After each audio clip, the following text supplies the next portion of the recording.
Hey guys, Steven here, Fanatic Perspective. So Trey and I are continuing part 2 of our top 10 Longhorns for the 2020 season. It's been fun. We've had a lot of, back and forth already on our first list. Before I get to starting with Tran for his number 7 player, again, please check out the link to help restore Lake Charles. Our friends Wade LeBlanc, Tyler Dixon putting that movement together.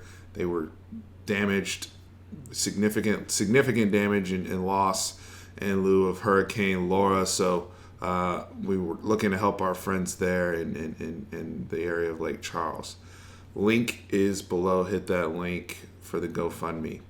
Now, Tran, we're continuing 10 for 10. So who is your number 7 player?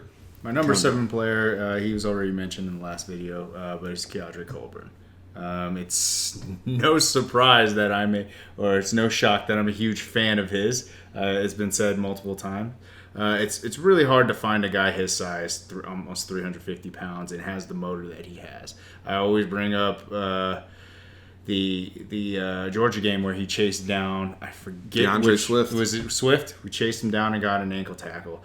And it's something that's people don't realize how impressive that is, because DeAndre Swift is not a slow running back, and he is 350 pounds once again. But you can't underestimate the fact that he is that run blocker. He's that lane stuffer, and in this new defense, I think you're going to see him be more productive in getting at least QB hurries. Mm-hmm. So pushing the pocket. Yes, he may not necessarily get the sacks themselves, but it'll cause the quarterback to roll out, which makes Don't you think too with that?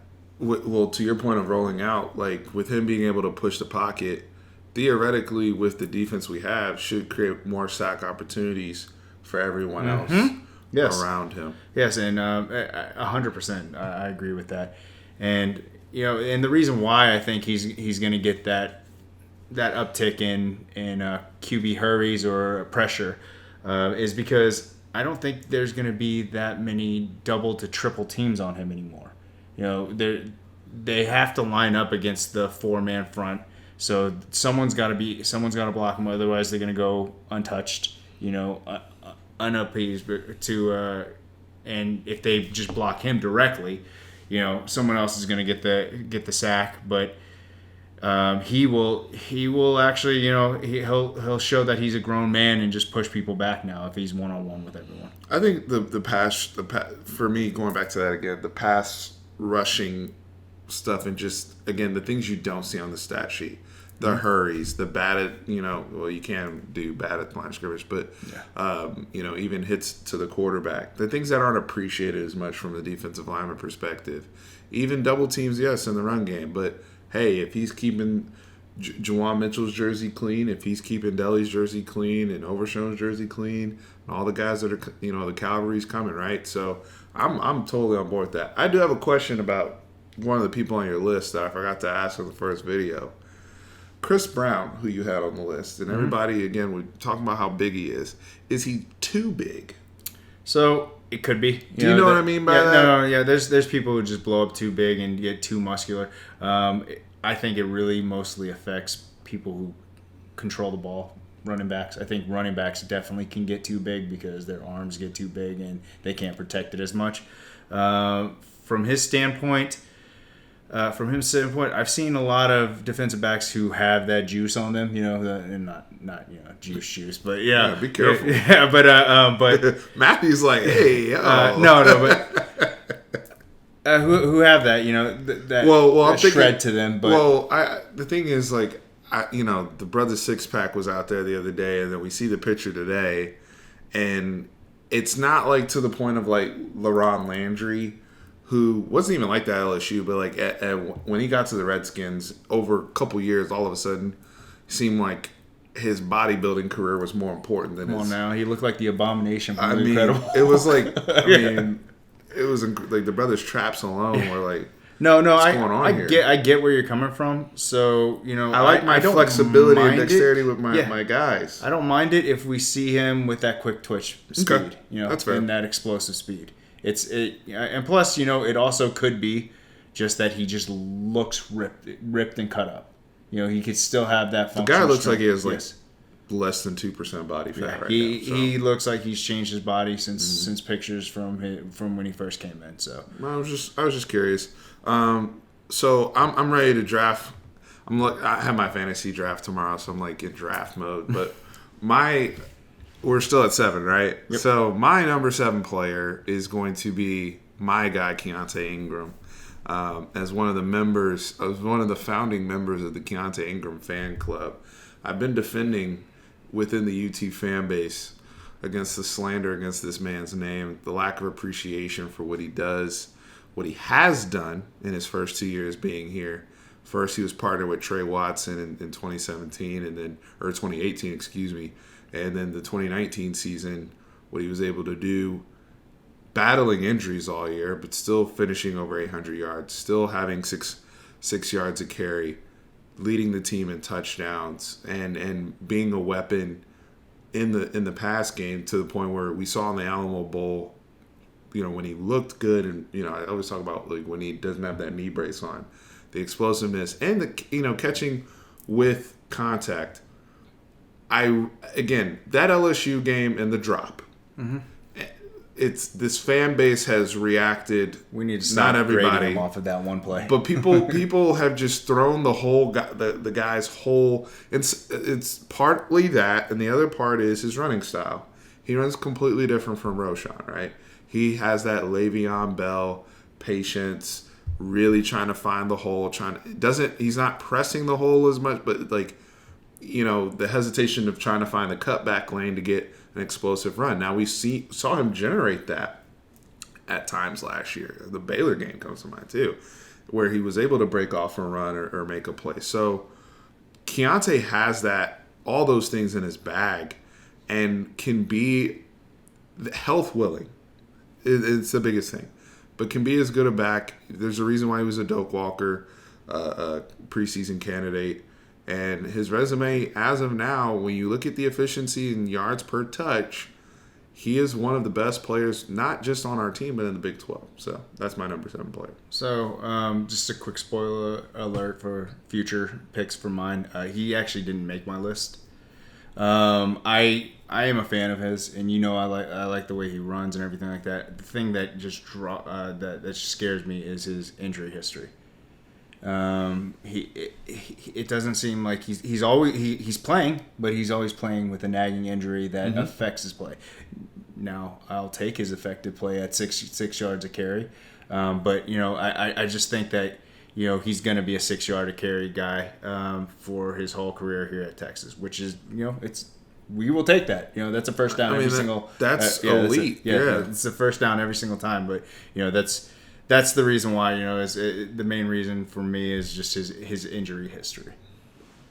So, but again, 6 yards, if we're saying 6 yards a carry in conjunction with, and the other thing I didn't mention is also the pass blocking ability, and what he can do potentially in the screen game. My issue, too, was also the staff again. They messed around with their touches. Mm-hmm. There were times even in the OU game where neither of our backs. Roschon broke one in the OU game. Iowa State they had 6 carries. They just forgot about them. Right. So, whether it's Stan Drayton on the sideline knocking at the door or whoever, we can't have that issue again. Now, Chita may not make this list when it's all said and done. I just said all that as a member of the fan club. I am well aware of what we have with Bijan Robinson lurking over both him and Roschon, right? Mm-hmm. We could look at the end of the season and Bijan, it's not a question of if, it's a question of when with him, right? Yeah. So, but that's my case for Chita. I understand those of you who do not have him on your list. Totally understandable, but he's on mine. This is objective. We all have our own list. That's why we're doing it this way. Yeah. So, who's your number 6 player? Mine is DeShawn Jamison. I think he's just going to be our Mr. Everything. He's the first guy that I feel very comfortable with returning punts. I hope he gets better at punt safe, and instead of just trying to want to return it every single time. They're going to do the thing where they're going to have somebody else on punt safe. I don't want that though. I want know. one specific guy doing that, and I'm hoping that having a dedicated special teams coach. I hope that they don't be want surprised. The same thing. Don't be surprised if Jake Smith is punt safe.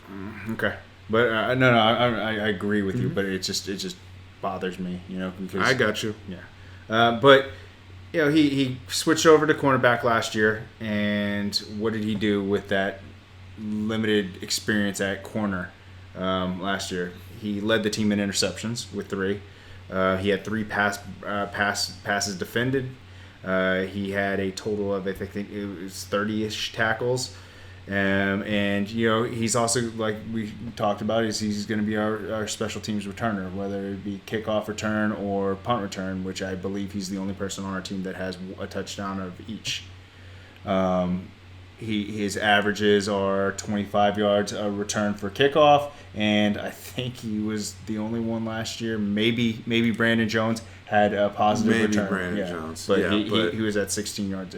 16 we yards were stone cold negative until the Tech game. So I like your pick. He's electric, man. Yeah, and I hope with a new coach teaching him the right technique, his just athleticism is going to show, and hopefully everything's ingrained in him, that he'll make all the right moves, flip the hips right, read the wide receiver correctly, make plays on the ball. I want him to be that ball hawk that we're praying for, hoping and praying for. So this part, how we're going to end the video, is interesting because Tran and I, this is one of the things where we have similar players, but we're kind of flip-flopping. So my number 6 player is, I went with Derek Kerstetter in the 6th spot. First off, in my opinion, I believe, and it's going to sound weird saying this considering what Tran decided to do, which threw a wrench in my spiel, but I believe not only is Derek Kerstetter the most underrated player on the Texas roster as of right now, I'm going to go ahead and say that. I think he's the most underrated offensive lineman in the Big 12. I understand he is changing from right tackle to center. So and when you have somebody like a Creed Humphrey in the conference and some of the other guys, but the lack of respect on Derek Kerstetter's name is unconscionable considering his Pro Football Focus grade. For those who don't know, his Pro Football Focus grade, he was a 91.6, which is the highest returning grade, or highest grade amongst all returning Power 5 offensive tackles, which includes Penei Sewell and Sam Cosmi. So, guys that the NFL is in love with, he graded higher. Now, granted, he played right tackle. Those guys play left tackle, so we have to factor that in. But the positional versatility that, Derek Kerstetter brings, there's been times throughout his tenure, we asked him to start as a baby in 2017. Okay, cool. We've asked him to play center here. Okay, cool. We've asked him to be a backup guard. Okay, cool. So he's not only been a team player, we talked about that with Roshan, but having the football IQ, having the physicality to play inside, outside, I believe one of, not just the move out of necessity to center, because I'll let you touch on that in terms of drop off, but also from a standpoint of where he's projected to play in the NFL. They think he's going to be more of an inside guy. I don't know if I necessarily agree with that. I liked him at right tackle.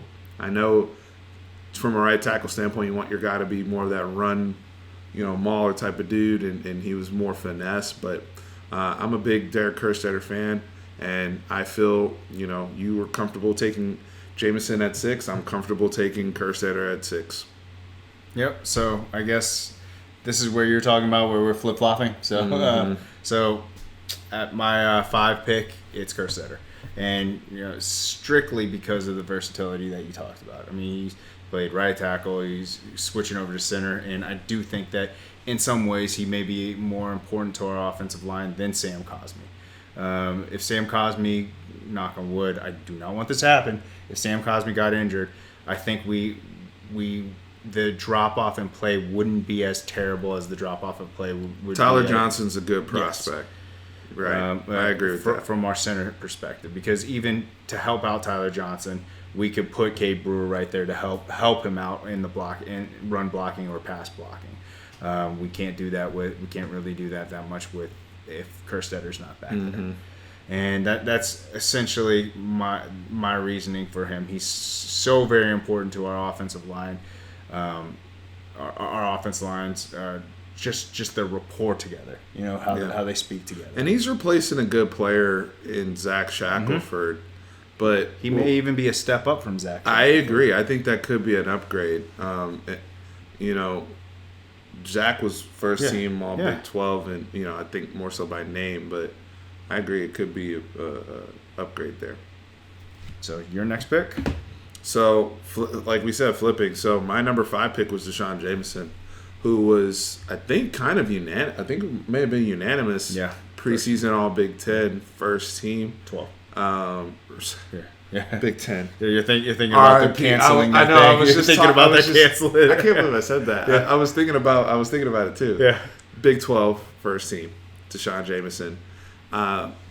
You mentioned technique because he got. We have to take it with a grain of salt. Like this guy was playing wide receiver as freshman. I know. Now I know when he came out of Houston area, he was a corner prospect and somebody we were kind of projecting to play more nickel for us, but. As he's gone along and developed, the thing that he has that is so special is those rare ball skills. He can find the football and attack the football like a wide receiver. His tracking skills with the football. The interception against West Virginia, right? And Sam James, who he catches that interception on, is a very good player. Yeah. Right. And for him to go one-handed over somebody, now is that all the reason why he is getting all the buzz? Again, when I talked about this with Overshawn when I picked him at 10, you're projecting the upside and the growth. He is now in year 2 of playing It's the corner. athletic intangibles. Absolutely. Yeah. And he's in a better scheme for his skill set, right? So he's going to be able to attack the football with a little bit more freedom, have with safety help over the top and not playing on an island when we blitz and guess the wrong side and now there's 18 seconds to throw the ball and people are running around back there, right? He'll be able to jump some routes, right? Instinctive. He's got some of that Asante Samuel in him, when back in the Patriots days where he would just jump stuff. So excited about DeShawn Jameson. It's my number 5 player. We're on to part 3. Yes, sir. I appreciate you guys. Horns always up.